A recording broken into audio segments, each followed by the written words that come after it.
Don't just stand there, you ape. Give me a hand up. Nope, I'm actually okay. Thank you very much.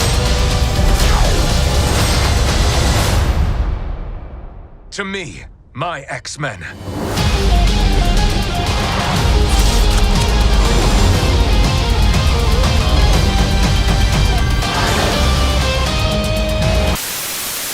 What's up everybody on YouTube? AJ Red's back to discuss another video, and today we're going to be talking about why 2024 is Marvel's redemption year. Man, so I know it's been a minute since I dropped a Marvel MCU video in general, but we have to talk about some of the slate that's been discussed for this year and obviously for 2025 as well, but keying in really on 2024 because we've had some lackluster years in terms of MCU content. Some of the stuff last year, especially with Ant-Man and the Wasp: Quantumania, flop. Guardians of the Galaxy Volume 3, that was really fire. That was the best film that the MCU put out last year, most definitely, easily. Then the Marvels, a flop. That movie, I wouldn't say it's that bad, but it's just mid. And same with Quantumania. I mean, there were some bad aspects, but those two weren't really that good. Also, I don't want to talk about Secret Invasion because I had so much hype for that show, and that end fight with Gravik and the Skrull, oh my gosh, that was so awful. Like, bro, and then they killed Rhea Hill for that reason right there. They killed her off for no reason. Like, that was ridiculous. I hated that. Oh my gosh. So just stuff like that, that's what I'm talking about. Marvel needs to improve the writing, improve the oversaturation in the States, because man, Secret Invasion had so much potential, guys, and it just really bombed itself. Going back to 2022, we had some hit or miss stuff. A lot of people hate on Doctor Strange Multiverse of Madness. I like that movie. Yes, it was flawed, but there were some solid things about it that I liked. Wanda was fire in it, of course. Moon Knight, it had its flaws, it had its ups and downs, but I like that show as well. Moon Knight is fire, and I'm looking forward to his future appearances in the MCU. And then just a lot of different things. Of course, we know Spider-Man No Way Home, that maybe has been the highlight so far of the MCU Phase 4 and Phase 5 multiverse saga. And the shirt I'm wearing right here, Shang-Chi, love this movie as well. It was really good. Looking forward to seeing more Shang-Chi in the future. But we're really talking about this year with Deadpool 3 coming out, with X-Men 97 coming out, and then different shows like Agatha Darkhold Diaries. I'm iffy about that show. I think it's coming out this year, but if not this year, next year. And then obviously Echo came out earlier this year, which I liked. I like Echo personally. I was able to meet Aleko Cox at my local Houston Comic Palooza in 2023, so maybe there's some bias about that, but I like the Kingpin storyline. Maybe there's some flaws with the show, but I did like it. I wanted more Daredevil, but it was Echo's story, so not really complaining about that. But I feel like with Marvel limiting their slate in this year in 2024, it's really going to benefit the franchise as a whole. The whole 3 to 4 movies principle, of course, it is good in theory,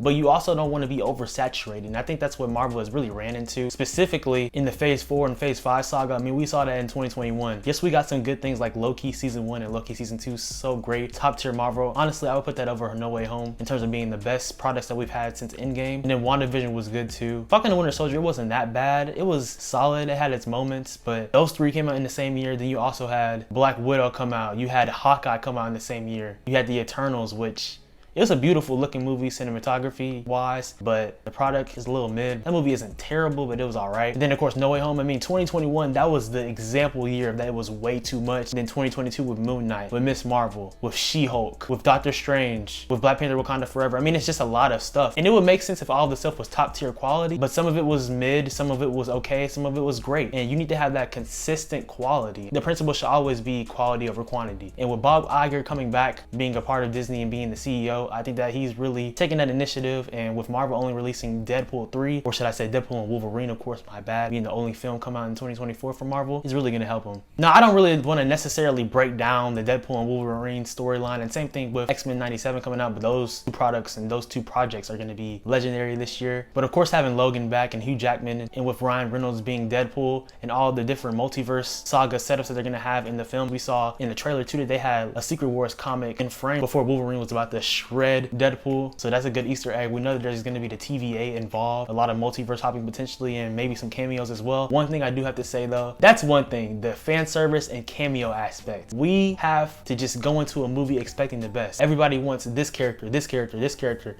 in the film, which is cool. We got that from No Way Home, and we got that from Doctor Strange in a sense, but we just need to focus on a great story. That's the main thing. We know it's Marvel, we know it's a shared universe, and especially with the multiverse saga, we know that there's going to be a lot of different variants and things of that nature, but we can't just expect fan service over quality. So that's my biggest thing from it. But Deadpool and Wolverine has a lot of potential and Easter eggs going back to the Fox films. I mean, there's potential for someone like Chris Evans to return as Human Torch, because we know he was the Human Torch in the Fantastic Four film franchise. And Sean Levy, who's the director of Deadpool and Wolverine, he also directed Free Guy, which Ryan Reynolds also starred in, and Chris Evans, he made a cameo in that. Connect those lines, that could be pretty fire. But I feel like Deadpool and Wolverine, it's gonna really change a lot this year. The anticipation, the build up, we know that it's gonna be Marvel's only movie, so there's a lot of, not necessarily pressure, but a lot of anticipation going into it. And I believe that it'll live up to it, and that's saying it lightly. I mean, it passed No Way Home for the most trailer views ever in 24 hours, I believe, with 365 million. Don't quote me on that exactly, but I know that's a fact. Not necessarily the number, but I know that that's a fact, that it has the most trailer views. So we already know that the hype is there. And then switching gears to a project like X-Men 97. I was born in 2002, so obviously 97, that's when the series ended.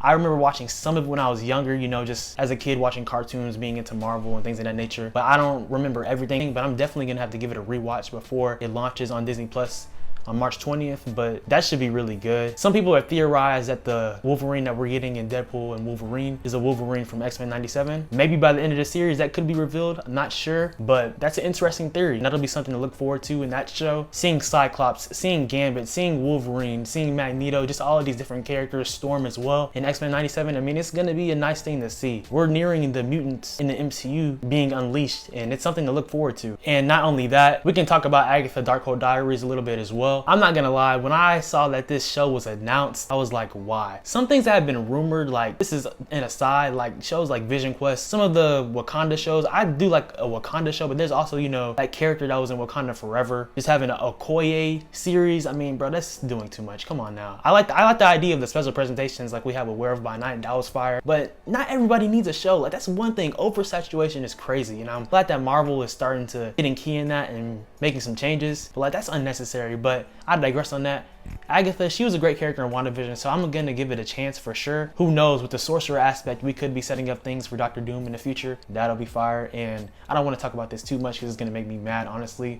The whole Kang and Jonathan Majors situation, oh my gosh. But if they were to ever think about shifting from Kang to Doctor Doom, I mean, the opportunity is still there, but I don't think that's gonna happen because there's been some reports and rumors about them sticking with Kang and potential recasts. We could see that at San Diego Comic-Con this July, so that'll be something to look forward to. But Agatha Darkhold Diaries, there's potential on that. The Friendly Neighborhood Spider-Man show coming on Disney Plus, that's interesting to me. I'm gonna give it a chance, of course, because Spider-Man is my favorite fictional character of all time. Him and Daredevil, we're gonna talk about Daredevil Born Again in a few next year for sure. But I'm gonna give that show a chance, being animated, being part of this new Marvel animation, of course, kicking off with X-Men 97 and stuff like Marvel Studios What If seasons 1 and 2, which is fire as well. And also Marvel Zombies. Not sure if that's coming out this year. I think it is, but if not, for sure 2025. That'll be a nice launching point too for Marvel. So I'm really looking forward to all of that. Now, if we want to talk about how this directly impacts the future, I believe that this limiting in 2024 is going to help it tremendously. In 2025, we have movies like the Fantastic Four, which I like the cast personally. A lot of people don't like Pedro Pascal playing Reed Richards being Mr. Fantastic, but his acting range is pretty tremendous. And I like Vanessa Kirby also playing Sue Storm, and Joseph Quinn from Stranger Things playing Human Torch. I think that's a W casting. And Ebon, I forgot the rest of his name, but him playing the Thing, I think he's great because he was also in The Punisher. Love that casting. And then also talking about more 2025 stuff, Daredevil Born Again. Oh my gosh, I love Daredevil so much. My second favorite comic book character after Spider-Man. The Netflix show is just fire. Season 1, Season 2, Season 3 being the best in my opinion. Seeing those set photos, seeing Bullseye return with Daredevil, it's gonna be great, guys. So I'm looking forward to that. So I'm really thinking that 2024 is really gonna help Marvel because people are gonna be like, oh man, we're getting Deadpool and Wolverine, what's next? And you have to wait all the way to 2025. So it's really gonna build fans discipline and really pull a draw to come back because there's been this exhaustion of superhero fatigue, and rightfully so, Marvel and DC wise. But for 2025, Marvel and DC, they're gonna have some fire coming out. Like I talked about, Fantastic Four is gonna come out, the Thunderbolts is gonna come out. That should be intriguing as well. Captain America Brave New World with Sam Wilson being Captain America now. Oh yeah, guys, I also meant to say that Blade is supposed to come out in 2025 as well. So that'll be 4 movies in 2025 potentially. I wouldn't be surprised if they delayed it a little until 2026, but only time will tell. Then DC wise, the Batman Part 2, let's go. So hyped for that. Love Robert Pattinson's Batman. And then Superman New Legacy with David Cornsweet playing Superman. Gonna be a really good year in 2025, but this year in 2024, Marvel wise, it's gonna be really good. And also for DC, Joker 2 is coming out too. So this is gonna be a pretty low-key fire year for comic book films too, after a lackluster 2023. But I do think this will be Marvel's redemption year in terms of superhero films, and going forward into 25, 26, 27 into the rest of the decade, it. We're gonna see the things for Secret Wars and for Kang Dynasty or whatever, if they're gonna still stick with Kang or whatever, the Marvel franchise be able to build back its prosperity and be great. So yeah, guys, that's pretty much my thoughts on this year in Marvel in 2024. There's a lot of potential and there's a lot of hope, I would say, going forward after the oversaturation and the whole lot of mid that we've gotten in the past few years. But there's something to look forward to in Deadpool and Wolverine, X-Men 97, and some of the projects going into next year. They're really gonna help catapult the MCU. I appreciate you guys watching. Always make sure to like, comment, subscribe, and turn on post notifications. Follow me on Instagram and Twitter at SwaggyRuss, and also on TikTok at SwaggyRuss02 for cooking videos, shorts, content, things of that nature. More videos are on the way. More Marvel videos. If you love that, of course, I'm gonna post about Marvel, pop culture, DC, also sports, NBA, basketball, NFL, just all types of videos. I'll stay tuned for more stuff. Hope y'all are doing well, being blessed. Hope 2024, these first couple of months have been great for y'all. If not, you still have a long time in this year to go. Know that you matter. Be blessed. Be great. Y'all have a good one.